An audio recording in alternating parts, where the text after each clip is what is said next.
L'éditorial du Figaro. Overdose de temps perdu par Yves Tréhard. Tous les chiffres en témoignent. La France n'en finit pas de se désindustrialiser, de creuser sa dette, de tomber dans les classements internationaux, de se criminaliser. Le pays change de visage à grands pas, sombre sous les yeux de Français de plus en plus inquiets et impatients. L'urgence commanderait d'agir et pourtant ces responsables politiques offrent un spectacle pitoyable. Mélange d'immobilisme, d'incompétence, d'impuissance. Quel que soit le sujet, ils glosent, ratiocinent, s'égarent davantage encore en cette période de désordre institutionnel, d'incertitude, de vacances gouvernementales. La rapide restauration de Notre-Dame de Paris a été l'exception qui confirme la règle, car la France est le pays de l'overdose de temps perdu.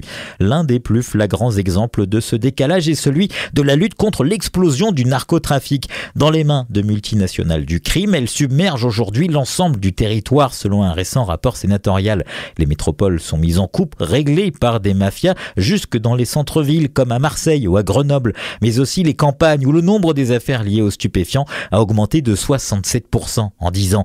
Lâchée par les services et les transports publics, plongée dans la crise économique, la France périphérique et rurale est livrée aux gangs et cartels en quête de nouvelles zones de chalandise. Hashish, cocaïne, héroïne, crack et autres drogues de synthèse, le trafic est dans le pré et à la ferme. Les forces de l'ordre multiplient les interventions musclées dans l'arrière-pays. Au début de novembre, les ministres démissionnaires de l'Intérieur, Bruno Retailleau, et de la Justice, Didier Migaud, avaient présenté un plan ambitieux pour s'attaquer au fléau. Pour une fois, un homme de droite et un socialiste tiraient dans la même direction.